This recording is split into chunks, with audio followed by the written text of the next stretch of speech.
生命灵数7号人，请注意，你太幸运了，很刺眼。在大家熬夜为了准备提案都变成熊猫时，负责报告的7号人居然睡过头迟到。为了抢救危机，所有人急得像热锅上的蚂蚁。这时客户竟然临时有急事，主动延后会议。天哪，7号人的运气未免也太好了吧！警报当场解除，在大家松一口气时，7号人才姗姗来迟。看到所有人紧张狼狈的样子，用无辜的表情说：“放轻松点，你们太紧张了。”当场让人觉得老天爷也太不公平了吧！没好运就算了，大家流汗帮天才7号人清理战场，竟然还要被说太紧张，这是不是让人超烦躁的？不管你是幸运的7号人，或是被7号人烦到的人，今天的节目就是来帮你的，一定要看完哦！生命灵数看喵喵大师，让你轻松做自己，知道灵数相处很简单。欢迎订阅、分享、按赞、开启所有通知。嗨，大家好啊，我是喵喵大师。今天来说，怎样和生命灵数7号人合作不烦躁？马上用你的灵数来签到，就不会找不到了哟。先来认识生命灵数7的优点是什么吧。数字7最简单的说法就是运气很好的天才。你给人的感觉往往不是你在努力，而是一种世界在配合你的感觉。有7的人在重要时刻就会有好运的人，2个7以上的人是能够抓住机会加好运的人。至于7号人，你是直接拿好拿满各种幸运指数，换句话说，你已经是最高级别的了。运气好加上天赋高，正是7号人的特色。因为这样，7号人时常表现出轻松淡定，在别人焦虑的睡不着觉时，你可能还在打电动。这种不成比例的放松感，会让人觉得你的背后一定有不为人知的强大能力或神秘力量加持。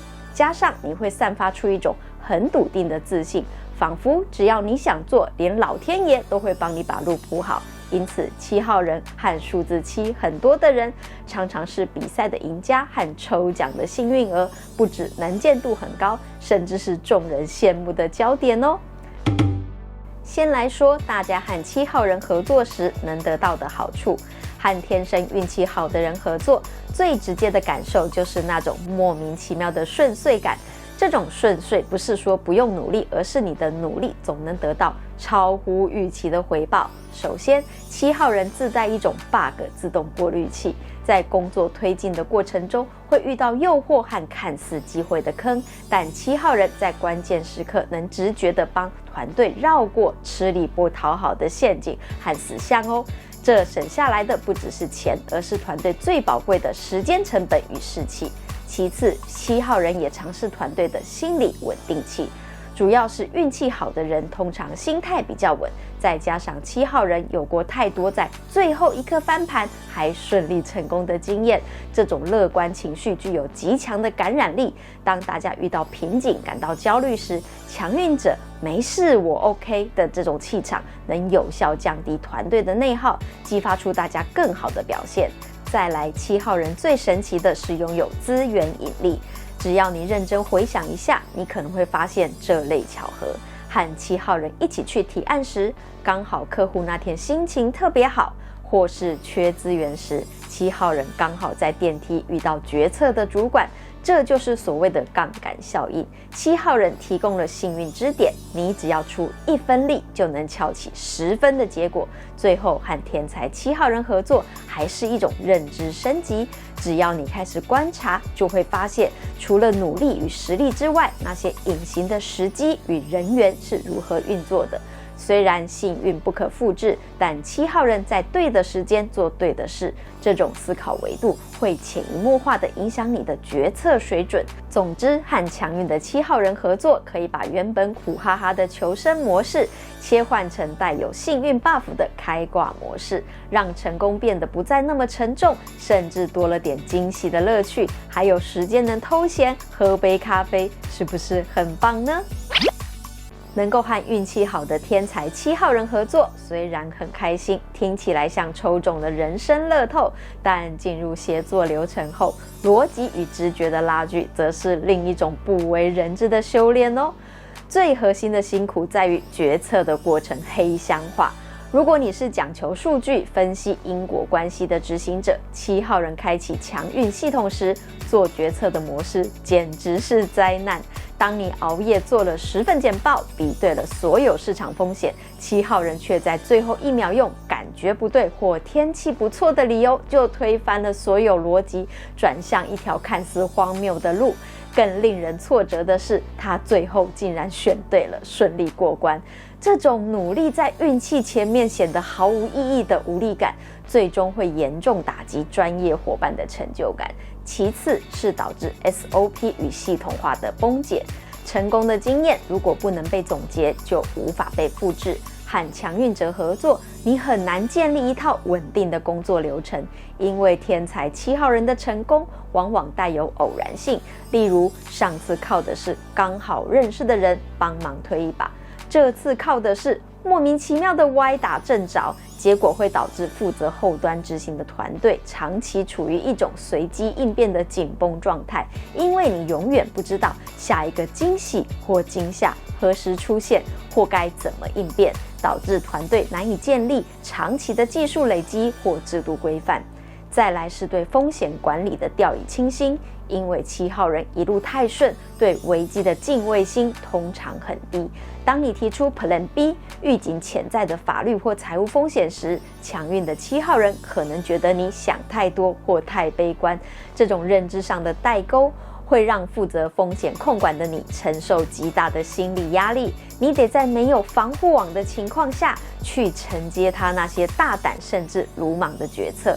无计可施后，只能心里不断祈祷，希望他的运气这次依然管用。最后，这种合作还存在一种被光环遮蔽的委屈，外人只会看到7号人神机妙算，如何再次创造奇迹，却很少有人看到那些幸运背后，合作伙伴为了帮7号人的直觉转化为结果，付出了多少地毯式的补位工作。与强运的7号人共事，最辛苦的不是体力劳动，而是你必须在理性崩溃的边缘，强迫自己去接纳那种无法解释的非理性，并在缺乏安全感的迷雾中，孤独地守护着团队的最后一道防线。如果你有被7号人的主管、同事、家人逼到理性崩溃的边缘，但又无能为力的经验，欢迎用灵数签到，留下你的故事。你的救援来了，这是喵喵大师的独门绝技，听到赚到。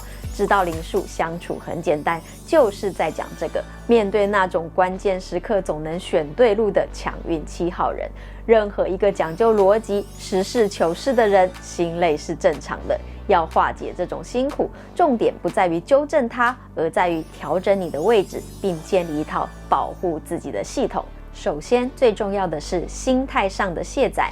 你要明白，7号人的直觉是你无法控制的变数，不要试图在逻辑上跟他拼，会让你陷入无穷的内耗。既然7号人选路准，那就把他的选择当作一种已知条件或环境参数，而不是需要认可的论点。当你不再执着于7号人为什么要这样选，你的心理压力会瞬间减少一大半哦。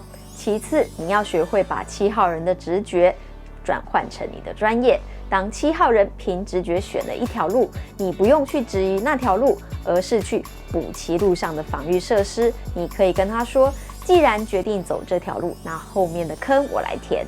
你的专业价值在如何把那神来一笔的选择转化为可以落地的专案计划，让你从被动接收转为主动的风险控管者，找回工作的掌控感。再者，要学会设立边界与停损点。强运的7号人有时会过于乐观，忽略了后端的执行成本。你必须在合作初期就和7号人沟通好这件事。他可以决定方向，但执行资源与时间进度必须由你掌控。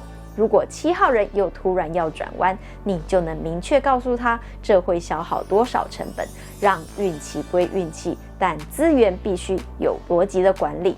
再来，你一定要保留个人成长的独立性，不要让你的成就感完全依附于7号人的幸运，你要有自己能掌控、能累积经验的独立项目，这样即使哪天7号人遇到警告标，让运气失灵，或你们不再合作，你依然拥有那套靠着理性与努力扎扎实实磨练出来的真本事和硬实力。说到底，调整的关键在于，就让他负责对不对，你负责稳不稳。当你不再试图理解7号人的运气，而是用你的专业为7号人的幸运加上防撞垫，合作才会从一种折磨变成一种互补的艺术。最后和7号人合作，务必记得2点：不要和7号人比运气，除非你也是7号人；不要怀疑7号人的运气，你只会更气而已。除非你算得出来他现在刚好有警告标，再来比运气哦。记得这2点，你和7号人的合作就会有好的开始。前面说了这么多，感觉好像都是7号人的问题，当然不是。这是妙妙大师的独门绝技，听到赚到。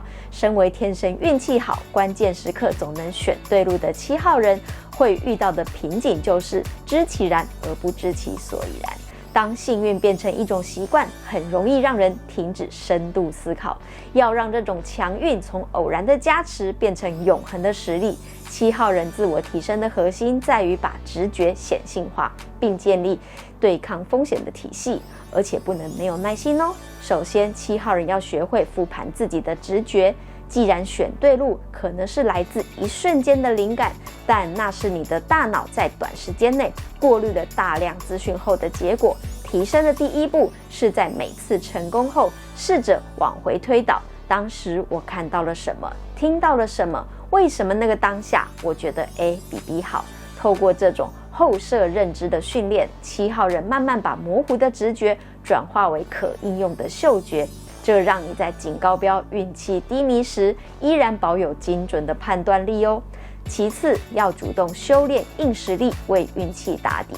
运气好的7号人最怕德不配位。如果机会来了，但你的专业技能接不住，那幸运就会变成昙花一现。把幸运省下来的时间拿去深挖专业的护城河吧。当7号人的实力足以支撑你的眼光时，选对路的能量才会产生复利效应，让你从运气好的人晋升为有远见的领导者。听起来很棒，对吧？再者，要建立逆境储备金，这是什么意思呢？天生强运的7号人往往缺乏对失败的免疫力，容易在一次的意外重创中一蹶不振。自我提升必修课是学会假设失败，在顺风顺水时去思考，如果这次选错了怎么办？如果资源断了怎么办？主动去理解风险控管，甚至是学习 Plan B 的制定。这种居安思危意识是保护7号人的强运体质不被现实击碎的最强护盾哦。最后，7号人要修炼情绪的稳定与谦逊。